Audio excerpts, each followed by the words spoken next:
Stop scrolling, because what allegedly just happened inside the British monarchy is being described as one of the most extreme uses of royal constitutional authority in over 5 centuries. This is not another tabloid headline, not another interview fallout, and not just royal family drama. According to explosive reports, King Charles III signed a formal constitutional decree on February 12, 2025, invoking ancient powers not used since the era of the English Civil War. If true, this single document permanently removes Prince Harry from all royal titles, strips Meghan Markle of every royal designation, and declares that Archie Harrison Mountbatten-Windsor and Lilibet Diana Mountbatten-Windsor are no longer recognized within royal succession. Let that sink in. We are talking about letters patent reportedly sealed with the Great Seal of the Realm and countersigned by the Privy Council, structured in a way that prevents reversal without parliamentary amendment. If accurate, this is not symbolic, it is constitutional surgery carried out at the highest level of state authority. Reports suggest the language inside the decree describes conduct incompatible with royal responsibility and frames the situation as an existential threat to institutional stability. Those are not casual phrases, they are constitutional warnings. In royal terminology, wording like that signals that advisors believe the integrity of the crown itself was at stake. So what pushed the monarchy toward a move this drastic? Was it fallout from the globally televised interview? The memoir controversy intensified internal tensions. Alleged concerns involving charitable structures or financial transparency? Or deeper fears about succession integrity and long-term institutional liability? Insiders claim the process began with an emergency constitutional review in January 2025 when palace advisors examined whether continued association posed reputational, diplomatic, or even legal risks to the crown as a sovereign institution. Consultations with constitutional historians reportedly identified historical letters patent as a lawful mechanism for permanent separation when conduct is viewed as threatening institutional survival. That authority is rooted in royal prerogative powers inherent to the monarch that exist to protect the continuity of the state. It is rarely invoked in modern times, and rarely at this scale. The reported conclusion was stark. If lesser remedies failed, structural severance was legally defensible and constitutionally sustainable. According to these accounts, the decree was structured into 6 tightly drafted sections. The first revoked all titles and honors previously granted. The second removed Prince Harry from the line of succession, extending the removal to his children to prevent future claims tied to inheritance or legitimacy. The third prohibited royal representation, no state ceremonies, no official functions, no symbolic participation in national events. The fourth restricted commercial use of royal association, aiming to prevent monetization of prior status. The fifth shielded the decree from judicial reversal absent constitutional amendment. The sixth required international recognition provisions, ensuring foreign governments acknowledged the new status. Most significantly, reports claim the Privy Council granted unanimous approval, signaling alignment at the highest institutional level and underscoring that this was framed as collective defense rather than personal dispute. The timeline leading to this moment did not begin in 2025. It traces back to March 2020, when Harry and Meghan stepped back from royal duties, creating a constitutional gray zone between private independence and retained royal identity. That gray zone allowed titles and succession rights to remain while operational separation increased. In March 2021, the globally broadcast interview intensified scrutiny and criticism of the monarchy, amplifying reputational strain across the Commonwealth. By 2023, Prince Harry's memoir deepened tensions and raised questions about monetizing proximity to the institution. Allegations emerging in 2024 reportedly triggered a deeper internal alarm within palace advisory circles. At each stage, restraint was said to be chosen over escalation until advisors allegedly concluded that restraint no longer preserved stability. The issue, according to reports, moved beyond embarrassment and into potential institutional liability. Advisors allegedly warned that if individuals publicly associated with the monarchy were tied to fraudulent activity, the crown could face reputational contamination and possible legal exposure. For a hereditary institution sustained by public trust rather than electoral mandate, perception matters profoundly. Even implied tolerance could erode confidence. Insiders claim this marked the transition from damage control to risk containment. Then, in December 2024, what sources described as a succession crisis reportedly emerged. Allegations questioning the legitimacy surrounding royal births introduced destabilizing implications in a system built on bloodline continuity. Constitutional lawyers were said to have concluded that if deception touched matters connected to succession, immediate action would be required to protect the legal architecture of hereditary rule. At that point, internal framing reportedly shifted from corrective discipline to institutional survival. By January 2025, the emergency review allegedly determined that the cumulative pattern of alleged fraud, deception, and public institutional criticism constituted what advisors described as an existential threat. Lesser measures were deemed ineffective. Private reconciliation had failed. Strategic silence had failed.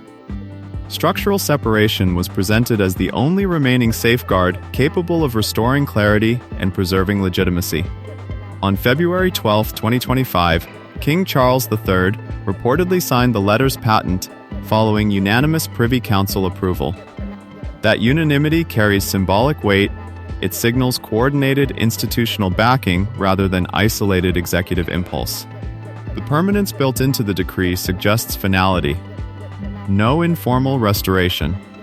No quiet reinstatement. Any reversal would reportedly require parliamentary amendment, a politically complex and procedurally demanding process. That architectural permanence indicates that the monarchy, if these reports are accurate, was not seeking temporary discipline but definitive closure. And if history ultimately confirms this moment as described, it may stand as one of the most consequential constitutional turning points of King Charles III's reign, a moment when preservation of the institution was judged to outweigh preservation of familial unity. What unfolded, according to these accounts, was not a sudden rupture, but a steady escalation from private family disagreement to public controversy, from controversy to constitutional strain, and from strain to what is now being described as permanent structural separation. That progression forces a much larger question into view. What does this mean not only for Prince Harry and Meghan Markle, but for hereditary monarchy itself? When King Charles III reportedly invoked banishment through letters patent, it was not merely the removal of titles, it was a redefinition of the boundary between bloodline privilege and constitutional accountability. Royal prerogative exists to protect the institution, but it is rarely exercised to this magnitude. Its reported use signals that advisors believed the monarchy faced something corrosive enough to justify measures not seen since the English Civil War, a historical rupture that permanently reshaped the Crown's relationship with power and legitimacy. Section by section, the decree was allegedly engineered to close every conceivable door.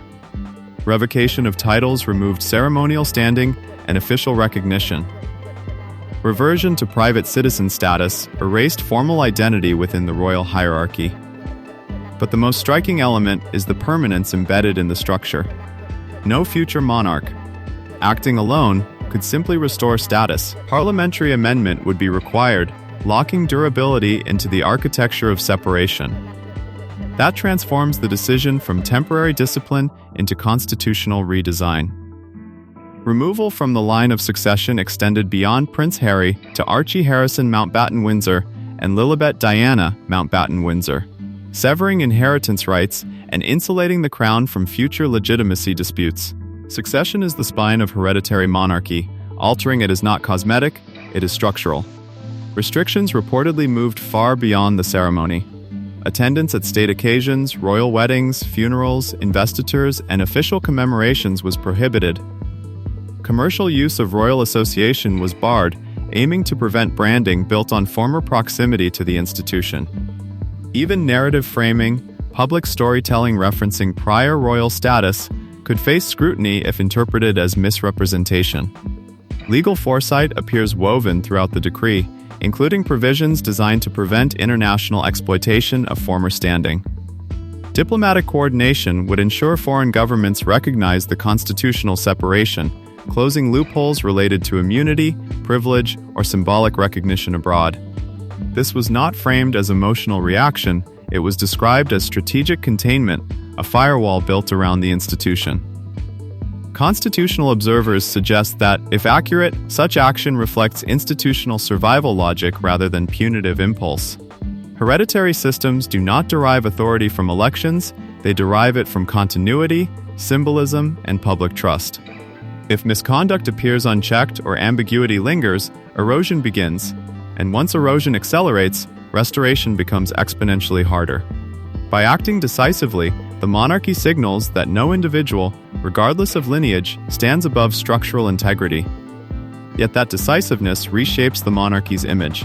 It demonstrates a willingness to prioritize institutional continuity over familial reconciliation. Some will interpret that as strength and clarity, others will view it as severity and consolidation of power. Either way, precedent has now been established. Future monarchs have a blueprint for handling internal crises. Royal status, under this framing, is no longer insulated by blood alone. Conduct and accountability sit visibly alongside lineage. Which brings the focus to the next chapter. If constitutional separation becomes reality, rebuilding identity outside the institution becomes the defining challenge. With titles removed and succession rights severed, infrastructure tied to royal standing, ceremonial access, institutional support networks, and potentially security arrangements would undergo reassessment. The constitutional door, once sealed, does not quietly reopen.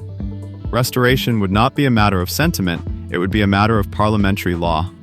Trust access connected to crown estates is reportedly eliminated. Diplomatic privileges disappear.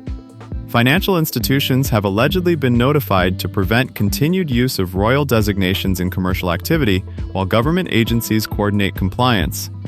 What insiders describe as comprehensive disentanglement. Every thread that once connected the Sussex name to the operational machinery of monarchy is being reviewed and, where deemed necessary, cut. That level of enforcement signals that this is not symbolic distancing. It is structural separation designed to eliminate ambiguity and prevent future gray zones where private enterprise and royal association intersect.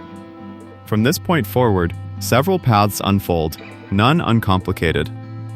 One scenario involves total withdrawal from narratives tied to royal identity. That would require stepping away from ventures built on insider perspective and constructing new professional credibility independent of palace history. Reinvention on that scale is achievable, but it demands repositioning based on skill, expertise, and independent brand strength rather than inherited recognition. Another scenario involves continued reference to prior royal status in media or branding.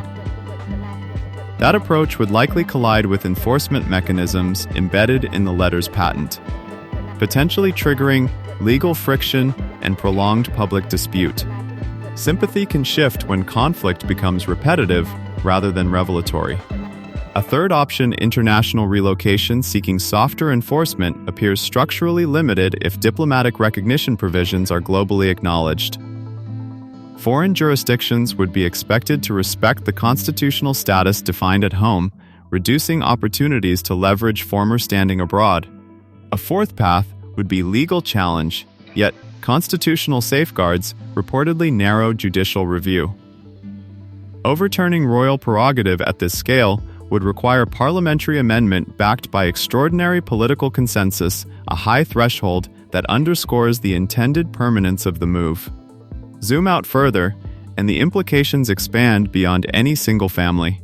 This action reframes hereditary monarchy as an institution prepared to activate dormant authority when internal instability is perceived. It sends a message that lineage does not automatically supersede responsibility. For supporters of the crown, that demonstrates resolve and adaptive strength in a modern democratic environment. For critics, it raises legitimate questions about concentration of prerogative power and the boundaries of executive authority within constitutional frameworks.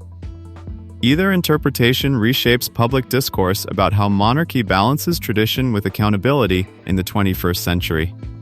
In effect, the institution has signaled that survival outweighs sentiment that permanence may be chosen over reconciliation when legitimacy is perceived to be at risk. The precedent established here, if history confirms these accounts, could influence not only Britain's constitutional monarchy, but also broader debates about how hereditary systems maintain credibility in an era defined by transparency and scrutiny. And that is why this moment, whether viewed as defense, severity, or transformation, may stand as one of the most consequential recalibrations of royal authority in generations. For Prince Harry and Meghan Markle, the narrative now shifts from royal conflict to post-royal identity. Without institutional backing, inherited infrastructure, or ceremonial standing, any future influence must rest entirely on independent merit. Media ventures, public advocacy, business partnerships, all of it would now operate without the gravitational pull of palace affiliation. Public perception will ultimately determine whether reinvention succeeds or whether this constitutional rupture becomes the defining frame through which their legacy is viewed for decades to come. Reinvention is possible, but it requires distance from controversy and the ability to build credibility that stands on its own foundation. For King Charles III, the verdict will not be delivered by headlines or trending debates, it will be delivered by history. If institutional stability strengthens, if public trust consolidates, and if the monarchy emerges more clearly defined and structurally secure, the decision may be remembered as an act of decisive constitutional leadership. If, however, division deepens and polarization intensifies, critics will argue that severity carried a long-term cost. Monarchs are rarely judged in real time, they are judged by outcomes measured years later. What cannot be denied is the magnitude of the moment being described. A firm constitutional line has reportedly been drawn between past and future. The Sussex royal chapter, according to these claims, has been closed not through gradual fading, but through ancient authority reawakened to confront a modern crisis. That alone signals a shift in how the monarchy defines loyalty, accountability, and survival in the 21st century. If you want more deep dives into royal power moves, constitutional strategy, and the stories shaping the future of the monarchy, subscribe and turn on notifications. Share this with someone who needs to see what may truly be unfolding.